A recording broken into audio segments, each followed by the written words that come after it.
வணக்கம் நண்பர்களே. எனது பெயர் சொர்ணராஜ். பிரிவு அலுவலர் ஓய்வு, தலைமைச் செயலகம்.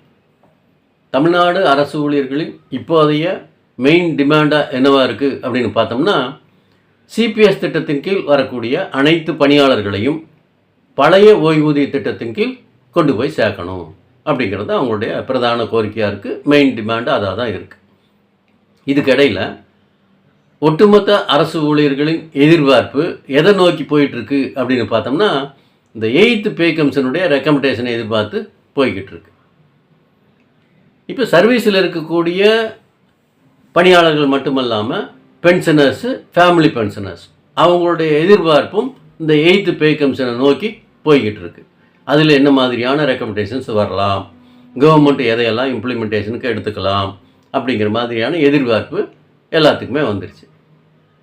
இப்போ பல்வேறு ஊடகங்களில் செய்திகளாக வந்துக்கிட்டு இருக்குது.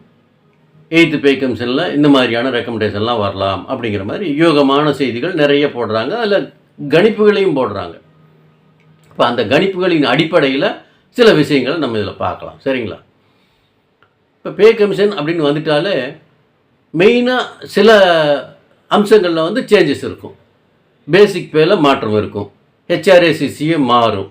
டிசிஆர்ஜி அமௌண்ட்டு மாறும். அதே மாதிரி மினிமம் பே அதனுடைய ஸ்ட்ரக்சர் மாறும். இந்த மாதிரி சில அடிப்படை விஷயங்கள் கண்டிப்பாக மாற்றம் இருக்கும். அதே மாதிரி பென்ஷனர் சைடில் பார்த்தோம்னாக்கா அந்த மினிமம் பென்ஷன் அப்படிங்கிறது ஹைக் பண்ணியிருப்பாங்க. அதே மாதிரி மினிமம் ஃபேமிலி பென்ஷனையும் மாற்றி அமைப்பாங்க. அடிஷனல் பென்ஷனில் ஏதாவது மாற்றங்கள் கொண்டு வரலாம். இப்போ இந்த மாதிரி சில அடிப்படை விஷயங்களில் மாற்றங்கள் இருக்கும். இப்போ அது என்னங்கிறது நம்ம ஒன்று ஒன்றா பார்க்கலாம். முதல்ல வந்து ஒரு கவர்மெண்ட் சர்வெண்ட்டோட பேசிக் பே கண்டிப்பாக மாறும். அதில் வந்து உயர்வு இருக்கும். அந்த உயர்வுக்கு ஒரு ஃபிட்மெண்ட் ஃபேக்டரை வந்து நிர்ணயம் பண்ணுவாங்க. இந்த பே கமிஷன் வந்து ப்ரைஸ் இண்டெக்ஸு, மற்ற டேட்டாஸு இதையெல்லாம் அனலைஸ் பண்ணி ஒரு ஃபிட்மெண்ட் ஃபேக்டரை வந்து நிர்ணயம் பண்ணுவாங்க. அந்த ஃபிட்மெண்ட் ஃபேக்டரை வச்சு தான் ஒரு கவர்மெண்ட் சர்வெண்ட்டோட பேசிக் பே மாறும். இப்போதைய கணிப்பின்படி என்ன சொல்கிறாங்கன்னா, அந்த ஃபிட்மெண்ட் ஃபேக்டர் வந்து 1.91 இருக்கும் அப்படிங்கிற மாதிரி சொல்கிறாங்க. அது 1.91லிருந்து 1.93 வரைக்கும் வாய்ப்புகள் இருக்குதுன்னு சொல்கிறாங்க. ஆனால் 1.91 இருக்கும் அப்படின்னு பல்வேறு சோர்ஸஸ் சொல்கிறாங்க. இப்போ அந்த ஃபிட்மெண்ட் ஃபேக்டரை என்ன பண்ணுறது அப்படின்னு பார்த்தோம்னா, 31/12/2025 அன்னைக்கு ஒரு கவர்மெண்ட் சர்வெண்ட்டோட பேசிக் பே என்னவாக இருக்குமோ அந்த அமௌண்ட்டை இந்த ஃபிட்மெண்ட் ஃபேக்டரான 1.91 மல்டிபிள் பண்ணணும். மல்டிபிள் பண்ணால் ஒரு அமௌண்ட் வரும் இல்லைங்களா? அந்த அமௌண்ட்டு தான் 1/1/2026 அன்னைக்கு அவருடைய பேசிக் பேவாக இருக்கும்.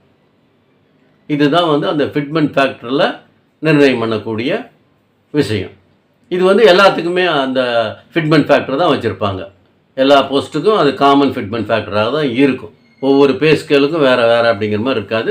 காமனான ஃபிட்மெண்ட் ஃபேக்டராக தான் இருக்கும். சரி, அடுத்தது இப்போ வந்து ஹெச்ஆர்ஏசிசிஏ எல்லாமே வந்து ஸ்லாப் சிஸ்டத்தில் வச்சுருக்கிறாங்க. இப்போ அதே பேட்டர்னில் தான் புது பே கமிஷன்லேயும் சொல்லுவாங்கன்னு எதிர்பார்க்கலாம். ஏன்னா சில பேர் எதிர்பார்க்குறாங்க பர்சன்டேஜ், அதாவது என்ன பே வாங்குகிறோமோ அதுக்கு பர்சன்டேஜ் அடிப்படையில் ஹெச்ஆர்ஏசிசிஏ வரணும்னு நீண்ட கால கோரிக்கை இருக்குது. இருந்தாலும் இது வரைக்கும் எந்த பே கமிஷன்லேயும் அதை வந்து எடுத்துக்கல. அதனால் இப்போவும் வந்து அந்த ஸ்லாப் சிஸ்டம் தான் இருக்கும். ஹெச்ஆர்ஏசிசிஏக்கு இப்போ வச்சுருக்கக்கூடிய ஸ்லாப் சிஸ்டம் தான் இருக்கும் அப்படிங்கிற மாதிரி சொல்கிறாங்க. அதே மாதிரி இன்க்ரிமெண்ட்டும் வந்து கடைசியாக என்ன பே வாங்கியிருக்கிறோமோ அதில் 3% இன்க்ரீஸ் தான் இருக்கும். அதுக்கும் வந்து அவங்க டேபிள் கொடுத்துருவாங்க. இப்போ கொடுத்துருக்கிற செல் மாதிரி அவங்களே அமௌண்ட் அரைவ் பண்ணி கொடுத்துருவாங்க. அதை தான் வந்து ஃபாலோ பண்ணணுங்கிற மாதிரி இருக்கும்.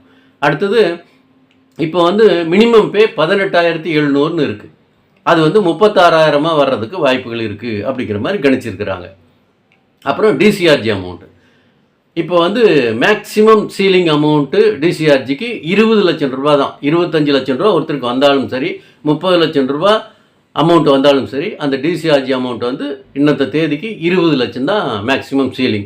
அது வந்து 50 லட்சமாக உயர்வதற்கு வாய்ப்புகள் இருக்குதுன்னு சொல்லி ஒரு நியூஸ் போடுறாங்க.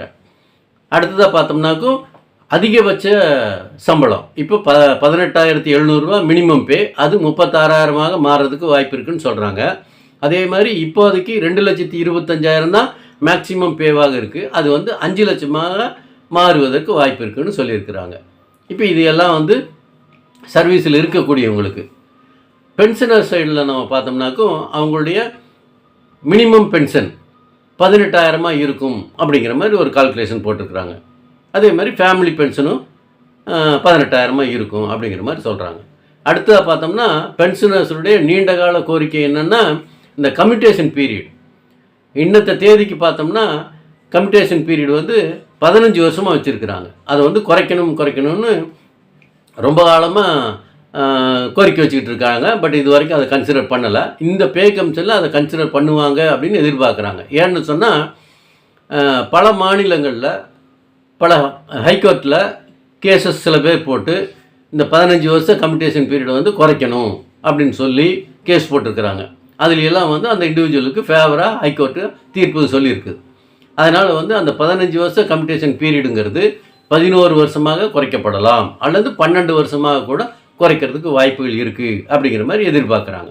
அடுத்தா பார்த்தோம்னாக்கும் பென்ஷனர் சைடில் இந்த அடிஷ்னல் பென்ஷன் இப்போ வந்து 80 வயசு முடிஞ்சு 81வது வயசில் தான் ஒருத்தருக்கு வந்து 20% பென்ஷன் அமௌண்ட்டு கூடுதலாக கொடுக்கறதுக்கு ப்ரொவிஷன்ஸ் இருக்குது. இப்போ இதை வந்து வேறு மாதிரியாக மாற்றணும்னு சொல்லி நீண்ட காலமாக கோரிக்கை பென்ஷனர் சைட்லேருந்து இருக்குது. என்னென்னு சொல்கிறாங்கன்னா 65 வயசுலேயே ஒரு 5% உயர்த்தி கொடுங்க, 70 வயசில் இன்னொரு 5% ஆட் பண்ணுங்கள், 75 வயசு வரும்போது இன்னொரு 5% ஹைக் பண்ணி அந்த மாதிரி ஸ்லாப் சிஸ்டத்தில் எங்களுக்கு ஹைக் பண்ணி கொடுங்க. 81 வயசில் வந்து 20%ங்கிறது ஒட்டு மொத்தமாக கொண்டு வாங்க வேண்டாம். 65 வயசில் ஒரு 5% ஆட் பண்ணுங்கள், 70 வயசில் ஒரு 5% ஹைக் பண்ணுங்கள். அப்படி அந்தந்த 5 வருஷத்துக்கு ஒருக்கா 5% ஆட் பண்ணி கொடுங்கங்கிற மாதிரி கோரிக்கையை கொடுத்துட்ருக்காங்க. இப்போ இது வந்து இந்த பே கமிஷனில் கன்சிடர் பண்ணுவாங்க அப்படின்னு பென்ஷனர் சைடில் எதிர்பார்க்குறாங்க. இப்போ இது எல்லாமே வந்து நம்ம ஒரு எதிர்பார்ப்புலையும் ஒரு கணிப்புலையும் தான் நம்ம வச்சுக்கிட்டு இருக்கிறோமே தவிர இறுதியாக என்ன வரும் அப்படிங்கிறது கவர்மெண்ட்டோட கெஜெட்டில் வந்ததுக்கப்புறம் தான் நம்மளால் வந்து உறுதிப்பட தெரிவிக்க முடியும். அது வரைக்கும் நம்ம வந்து இதை வந்து ஒரு எதிர்பார்ப்பாகவும் கணிப்பாகவும் தான் வச்சுக்கிட்டு இருக்க முடியும். சரிங்களா?